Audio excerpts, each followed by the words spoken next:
शांत हो जाओ। एक गहरी सांस लो। अगर तुम ये वीडियो सुन रहे हो तो शायद तुम्हारे जीवन में कोई ऐसा व्यक्ति है जो तुम्हें नीचा दिखाता है, जो हर बात में खुद को बड़ा समझता है, जो तुम्हारी चुप्पी को तुम्हारी कमजोरी मान लेता है। हो सकता है वो ऑफिस का कोई सीनियर हो, रिश्ते में कोई साथी हो, परिवार का कोई सदस्य हो, या फिर कोई ऐसा इंसान जो अपनी आवाज ऊंची करके तुम्हारी आत्मा को दबाने की कोशिश करता हो। और तुम सोचते हो, मैं शांत रहता हूं लेकिन इसका घमंड कैसे टूटे। आज हम यही सीखेंगे, किसी का भी घमंड तोड़ना बिना शोर, बिना लड़ाई और बिना अपने मन को गंदा किए। ध्यान से सुनो। घमंड जब सामने वाले में होता है तो सबसे ज्यादा दर्द चुप रहने वाले को होता है, क्योंकि तुम जवाब दे सकते हो पर नहीं देते, तुम लड़ सकते हो पर नहीं लड़ते, तुम नीचा दिखा सकते हो पर नहीं दिखाते, और यही चुप्पी अंदर ही अंदर तुम्हें खा जाती है। लेकिन याद रखो, घमंड आवाज करता है, आत्मबल मौन रहता है। और बुद्ध ने कहा था, जो स्वयं को बड़ा मानता है वो भीतर से सबसे छोटा होता है। घमंड शक्ति नहीं है, घमंड डर है। जब कोई इंसान बार बार खुद को साबित करता है तो समझ लो वो भीतर से असुरक्षित है। घमंड पैदा होता है तुलना से, डर से, अपमान की पुरानी यादों से और खुद को कम समझने से। इसलिए बुद्ध ने कभी घमंड को सीधे चुनौती नहीं दी, उन्होंने उसकी जड़ को देखा। एक युवक है, नाम मान लो आरव। आरव एक ऑफिस में काम करता है। वो मेहनती है लेकिन शांत है। उसका सीनियर हर मीटिंग में उसे नीचा दिखाता है, सबके सामने टोकता है, उसके काम का श्रेय खुद ले लेता है। आरव घर आता है, थका हुआ, अपमानित, लेकिन चुप। वो सोचता है, अगर मैं बोलूं तो माहौल खराब होगा, अगर चुप रहूं तो मेरा आत्मसम्मान टूटेगा। यही वो जगह है जहां अधिकतर लोग टूट जाते हैं। अधिकतर लोग यहां 3 गलतियां करते हैं। 1, टकराव, ऊंची आवाज, गुस्सा, आरोप। इससे घमंड और मजबूत होता है। 2, पूरी चुप्पी सब सह लेना। इससे तुम्हारा आत्मविश्वास टूटता है। 3, बदला पीठ पीछे नुकसान। इससे तुम्हारी आत्मा भारी होती है। बुद्ध ने इन तीनों से अलग रास्ता दिखाया। बुद्ध कहते हैं, अग्नि को अग्नि से नहीं, जल से शांत किया जाता है। घमंड को घमंड से नहीं तोड़ा जाता, घमंड को स्पष्टता, स्थिरता और करुणा से तोड़ा जाता है। जब सामने वाला घमंडी होता है तो वो चाहता है तुम हिलो, तुम भावनात्मक हो, जस्ट तुम क्रोधित हो जाओ, तुम असंतुलित हो जाओ।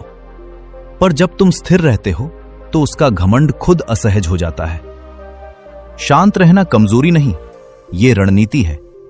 बुद्ध ने कभी अपमान सहने को नहीं कहा, उन्होंने स्पष्टता सिखाई। सीमा कैसे बनती है?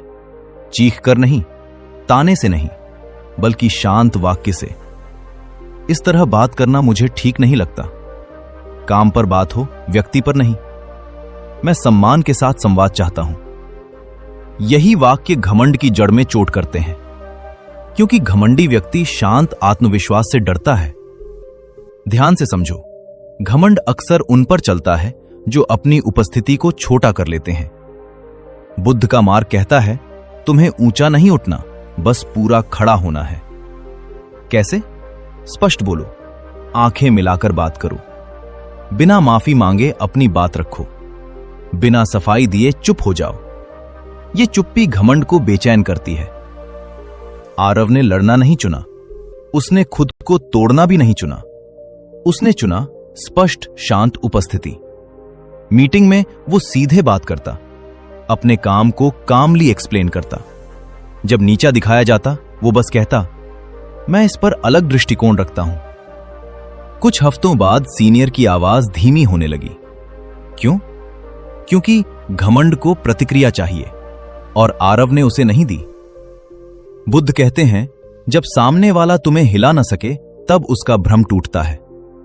घमंडी व्यक्ति तुम्हें छोटा दिखाकर खुद को बड़ा महसूस करना चाहता है, लेकिन जब तुम शांत, स्पष्ट और स्थिर रहते हो तो उसे एहसास होता है, यह व्यक्ति मेरे नियंत्रण में नहीं है, और वहीं से घमंड गिरने लगता है।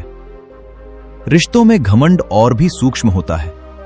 कोई साथी तुम्हें कम समझता है, तुम्हारे निर्णयों को तुच्छ मानता है, तुम्हारी भावनाओं को नजरअंदाज करता है। यहां बुद्ध कहते हैं, जहां आत्मसम्मान नहीं वहां प्रेम नहीं टिकता। समाधान? लड़ाई नहीं, शिकायत नहीं, बल्कि स्पष्ट चुनाव। मैं ऐसे व्यवहार में खुद को नहीं खोऊंगा / खोऊंगी। ये कहने से नहीं, दिखाने से घमंड टूटता है। कुछ लोग ऐसे होते हैं जिनका घमंड अभी टूटने के लिए तैयार नहीं।